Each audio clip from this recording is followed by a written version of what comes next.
네, 안녕하세요. 잘잘TV의 타입니다.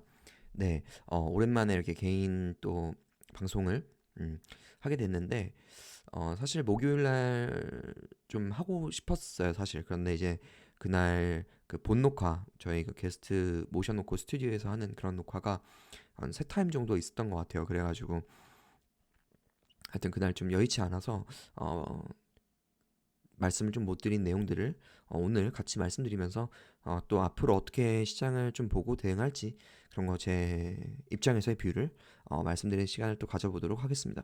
일단 목요일이 좀 중요해서 목요일 얘기를 조금만 하고 넘어갈게요. 목요일 날이 이제 실제로 전쟁이 발생한 날이죠. 그래서 실제로 2주 동안 시장을 눌렀던 그 리스크가 실제로 오픈돼 버린, 네, 그런 날이어가지고 좀 변동성이 심했습니다. 실제로 제가 어쨌든 좋아했던 리오프닝이나 원전 같은 주식들은 뭐 수요일, 목요일까지도 뭐 한 2, 3% 정도, 그러니까 다른 좀 시장에 비해서는 하여튼 좀 잘 버텨주는 그런 모습을 보여줬었는데, 어쨌든 시장이 워낙 그 많이 좀 변동성이 커지는 구간이어가지고 수요일까지 나름 잘 버텼습니다. 국장이 이게 이제 수요일이거든요. 목요일 날 이제 미장이 한 2% 정도 빠졌던 걸로 기억합니다. 그래서 개파락으로 한 1% 정도로 시작해서 실제로 11시쯤에 11시쯤에 실제로 이제 그 폭격이 시작되고 나서 시장이 엄청나게 이제 하락폭을 더 키워갔습니다. 근데 이때 이제 남은 현금을 정말 제가 살 수 있는 그 최대한 레버리지를 활용해서 저는 매수에 좀 가담을 했는데, 그렇게 봤던 이유는 일단 단기적으로 어쨌든 악재가 오픈이 돼서 그 정말 소멸까지는 아니지만 어쨌든 오픈이 됐다라는 건 더 이상 주가가 하방으로 작용할 가능성보다는 반대로 오히려 반작용이 일어날 가능성이 좀 높다. 실제로 어떻게 보면 불확실성이 시장에서 제일 싫어하는 그런 요소인데, 이미 발생했으니까 이거는 어떻게 보면 단기적으로는 이걸 메이크업 하는 데 좀 더 집중을 할 것 같다. 이런 좀 생각을 하고 있었어요. 항상 경험적으로 보면은 되게 좋은 이슈로 주가가 오를 때는 그 좋은 또 호재성 그런 뉴스가 나왔을 때, 실제로 그게 발현됐을 때는 주가는 오히려 빠지고, 또 반대의 경우에 어떤 특정한 악재 때문에 주가가 계속 눌려 있다가 그 악재가 막상 오픈되면 주가는 반대로 가는 경우를 되게 많이 경험을 했기 때문에 좀 적어도 하루 이틀은 좀 강하게 베팅을 해보고 싶었습니다. 물론 리스크는 컸지만 그건 제가 감내하는 거죠. 뭐 짧게 하루 정도는 해볼만 하다 이런 생각을 해서 한 거고, 실제로 오후 들어서 한 2시 이후로는 저랑 같이 이제 주식 얘기를 많이 하는 형님들이나 동료들이랑 얘기를 했을 때 어느 정도 다들 그런 쪽으로 좀 의견이 많이 모아졌었습니다.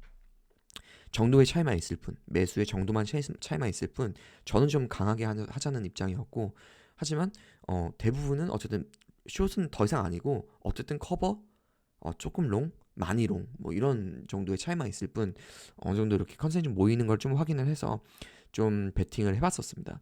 근데 실제로 목요일 날 장 끝나고 나스닥이 우리나라 야간 선물 시작하고 나서 마이너스 3%까지 빠졌어요, 새벽에. 그래가지고 제 콜옵션이 거의 반토막이 났었죠. 네, 근데 저는 하루짜리를 좀 보고 한 거니까 조금만 버텨보자.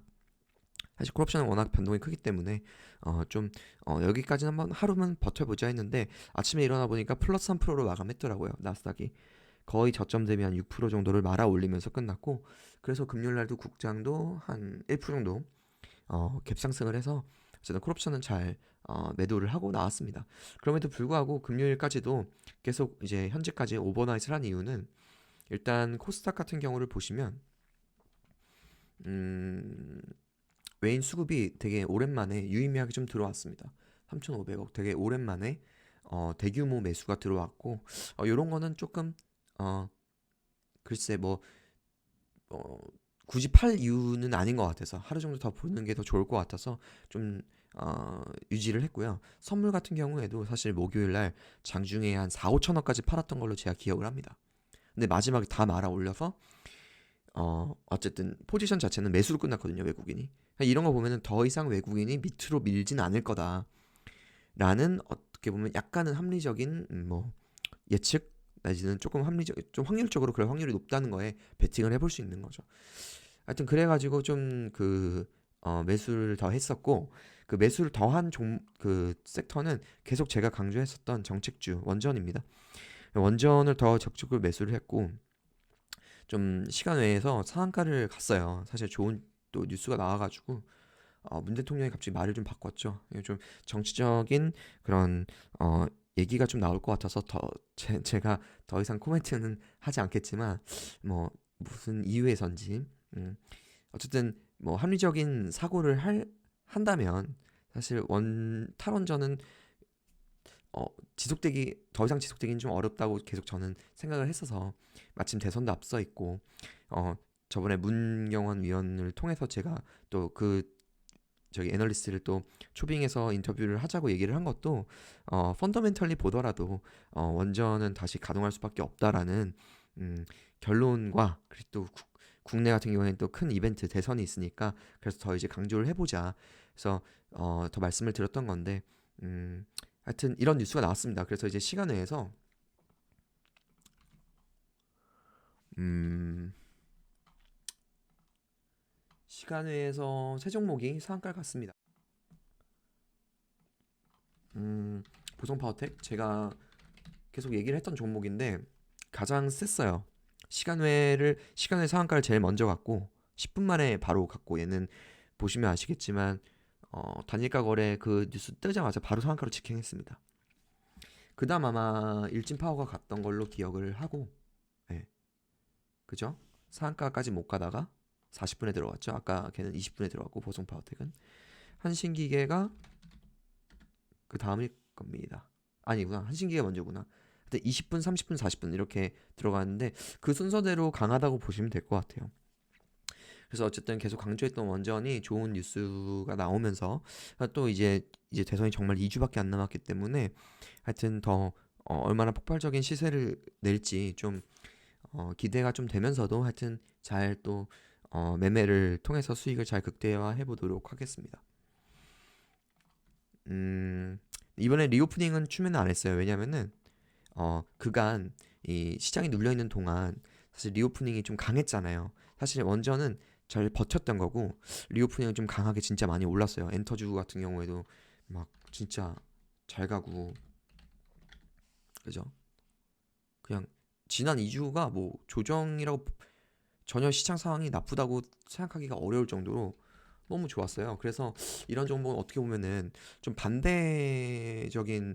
반대급부적인 좀 수급이 나올 수 있을 거라고 생각을 해서 좀 덜 했습니다. 거의 안 했습니다. 신규 매수는 갖고 있는 것만 좀 갖고 있는 거고. 그 대신 이제 저는 계속 지수가 어쨌든 계속 밀렸기 때문에 지수 관련된 종목들을 조금 선물로는 좀 매수를 했고요. 하이닉스 같은 거. 로봇 관련주들을 좀 이제 매매를 좀 해야 될 것 같아요.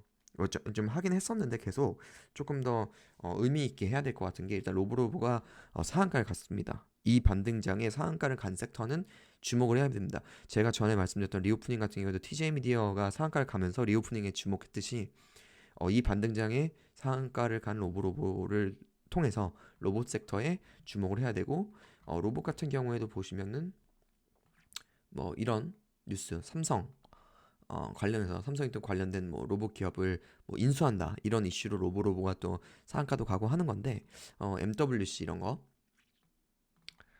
내일부터라고 합니다. 3일까지 이런 어떤 이슈로 어쨌든 시세를 내는 것 같은데, 뭐 이거 뭐 정책주로도 엮일 수도 있어요, 얘도. 어쨌든 그래서 로봇주들 잘 봐야 되고, 로보로보가 이제 대장이고 부대장이 로보티지 정도라고 보시면 될 것 같아요.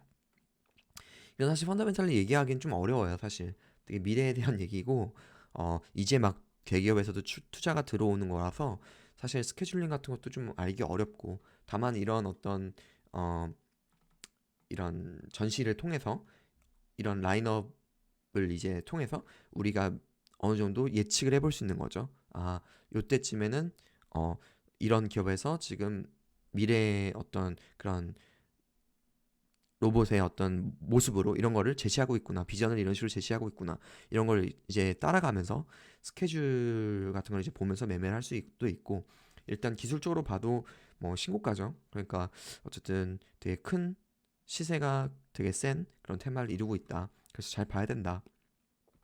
전 로보티지랑 로브로브 정도를 좀 매매하고 일부 좀 오버나잇 했습니다. 일동제약이 또 상한가 근처까지 갔었어요. 근데 안 했던 이유는 음, 이게 이제 시오노기 그 일본 제약사에서 이제 코로나 치료제가 이제 봄에 이제 허가를 받고 나올 거다라는 이슈 때문에 이제 오르고 있는 건데 사실 뭐 SD바이오 센서라든가 뭐 휴마시스 그리고 콜데원 코로나 관련된 이런 치료 및뭐 키트 뭐 약 이런 것들이 좀 시세가 잘 안 나서 되게 핫한 거에 비해서 이슈가 핫한 거에 비해서 시세가 잘 안 나더라고요. 그래서 코로나 관련된 이런 것들은 저는 좀 하지 말아야겠다 그냥 그 나름대로 일종의 약간 저만의 매뉴얼로 이제 삼고 일동제약 같은 거는 이제 오르면서도 그냥 지켜만 봤는데 좀 아쉽습니다. 이런 건 좀 어쩔 수 없이 그냥 보내줘야 되는 것 같아요. 하지 말아야 될 섹터는 이건 뭐 그냥 제 그냥 개인적인 뷰니까 가지고 있으신 분들 너무 미워하지 마시고 조선주 LNG 관련주 이런 거는 당연히 전쟁 어떻게 보면 해지성으로 올라간 거니까 좀 반대급부적으로 좀 매도가 나올 수 있다. 네카오는 저희가 계속 말씀드렸었죠.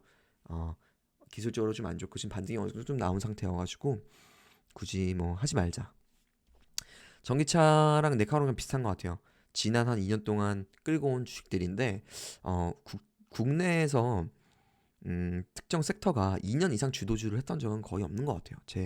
제가 물론 뭐 엄청 오래 주식을 한 건 아니지만 뭐 있었나요? 혹시 알려주세요. 있으면은 저는 그래서 굳이 이거를 이렇게 시세가 많이 난 종목들을 뭐 LNF 같은 거 보시면 월봉으로 보시면 이게 시작이 뭐 코로나 때부터 시작했죠. 그러니까 2년을 딱 1년 반에 딱 피크를 찍고 지금 빠지는 거라고 저는 생각을 합니다. 물론 펀더멘털을 생각하면 막 엄청 막 진짜 EPS 그로스 엄청 잘 나오고 막 다 알겠는데 하여튼 매매는 좀 이렇게 완전 이렇게 대세 상승으로 이 신고가를 벗기고 또 막 2배 가는 그런 사이클을 맞기는 좀 어려울 것 같아서 저는 전기차 같은 경우에는 좀 음, 보수적으로 그런 보는 입장입니다. 에코프로 같은 경우에는 많이 올랐는데 그 저기 뭐지 이동채 회장이었나요? 예, 좀 도덕적 해이가 이슈가 되고 있는 어, 월요일 날뭐 회장직을 사퇴한다 이런 얘기가 나오면서 좀 올랐던 것 같아요. 그래서 이런 것도 좀 글쎄 저는 별로 따라가고 싶지 않아서 안 했습니다. 네. 음, 안 한 이유도 얘기하는 거 좀 중요한 것 같아서 좀 얘기해보고 있는데 도움이 되셨으면 좋겠습니다. 히림 좀 빠지다 올라왔는데 반등을 뭐 13% 이렇게 좀 시원하게 해줬죠. 어쨌든 추세가 뭐 이어지고 있고 계속 말씀드렸던 정책 및 인맥 관련주로 엮일 수 있는 하여튼 대선이 얼마 안 남아서 지금 센 거는 하여튼 히림인 것 같아요. 윤석열 관련된 그런 주식들 중에는 완전 테마성 중에는 덕성 오르긴 하는데 약하고 능률 오르긴 하는데 좀 약하고 차트도 자리도 별로 안 좋죠. 신고가 부근에 있는 건 히림밖에 없는 것 같아요. 그래서 네, 이것도 계속 잘 주목하면서 매매하시면 좋을 것 같고. 네, 그리고 뭐 이런 개별주들, 화장품도 그렇고 이렇게 의류주들, 하여튼 좀 전체적으로 저는 지수를 이렇게 대세 상승으로 보진 않기 때문에 개별주들에 좀 주목을 하면서 계속 말씀드렸던 뭐 리오프닝이나 원전 그리고 이렇게 음식료들 가격 정가가 쉬운 어, 그런 좀 약간 개별주스러운 그런 어, 포트폴리오로 짜서 매매를 하시면 훨씬 확률적으로 유리하지 않을까 이렇게 생각을 해봅니다. 네, 하여튼 뭐 오늘은 여기까지 말씀드려 보겠습니다. 네, 감사합니다.